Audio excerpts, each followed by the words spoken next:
Hello बच्चों, let's see the question. How many of the below is are correct matching?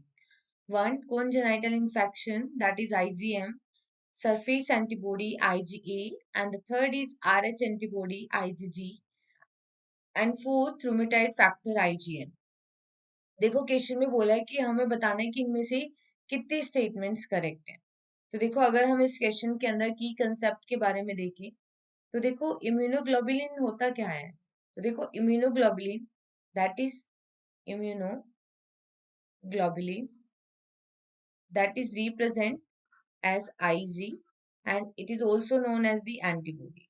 ठीक है, it is also known as the antibody, and these antibody production occur by B lymphocytes. इनका production कौन करती है? कौन सी immunogenic sales इन antibody का production करती है? तो बी लिम्फोसाइट्स क्या करती है? एंटीबॉडी का प्रोडक्शन करती हैं, और ये एंटीबॉडी किसके अगेंस्ट बनती है? एंटीजन के अगेंस्ट। डिफरेंट टाइप की एंटीबॉडीज या इम्यूनोग्लोबुलिन बनती है, जैसे कि आईजीजी, जो कि मोस्ट कॉमन टाइप की एंटीबॉडी है। ठीक है, आईजीएम, इम्यूनोग्लोबुलिन एम, जो सबसे पहले एंटीबॉडी बनती है। आईजीए, जिसको सिक्रीटरी एंटीबॉडी भी कहते हैं। आईजीडी, जिसको सरफेस एंटीबॉडी भी कहते हैं। और आईजीई, जो कि एलर्जी के समय बनती है।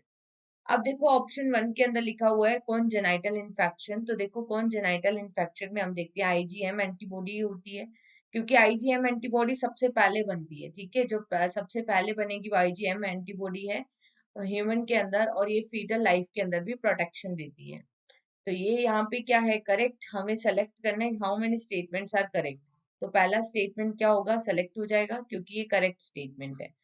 दूसरा है सरफेस एंटीबॉडी। तो देखो, हम देखते हैं कि जो सरफेस एंटीबॉडी होती है वो आईजीडी होती है। ठीक है, सरफेस एंटीबॉडी कौन सी है? आईजीडी होती है। आईजीए सिक्रीटरी एंटीबॉडी होती है, तो यहाँ पे सेकंड ऑप्शन इनकरेक्ट हो गया। देन आफ्टर है आरएच एंटीबॉडी। तो देखो हमारे ब्लड ग्रुप में हम देखते हैं कि एंटीजन के जो अगेंस्ट एंटीबॉडी बनती है वो आईजीजी एंटीबॉडी है। तो आरएच एंटीबॉडी कौन सी होती है? RH factor. ठीक है, तो आरएच एंटीबॉडी कौन सी है? आईजीजी एंटीबॉडी है, और ये मोस्ट कॉमन टाइप की एंटीबॉडी होती है। Most common antibody, and it is smallest in size. Most common antibody IgG.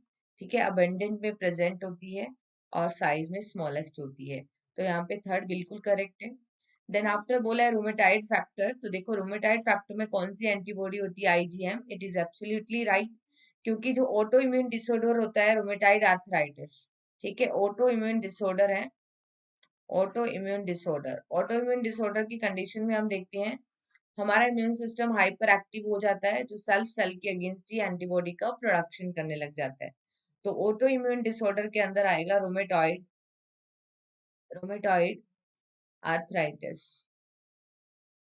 ठीक है, रोमेटाइड आर्थराइटिस में हम देखते हैं कि आरएफ फैक्टर या रोमेटाइड फैक्टर का जो लेवल है वो इंक्रीज हो जाता है। तो यहाँ पे आईजीएम एंटीबॉडी प्रेजेंट होती है, तो ये बिल्कुल सही है। अब देखो टोटल कितने स्टेटमेंट्स करेक्ट हैं? 1, 3 एंड 4, तीन स्टेटमेंट करेक्ट है, तो हमारा आंसर जाएगा ऑप्शन 3।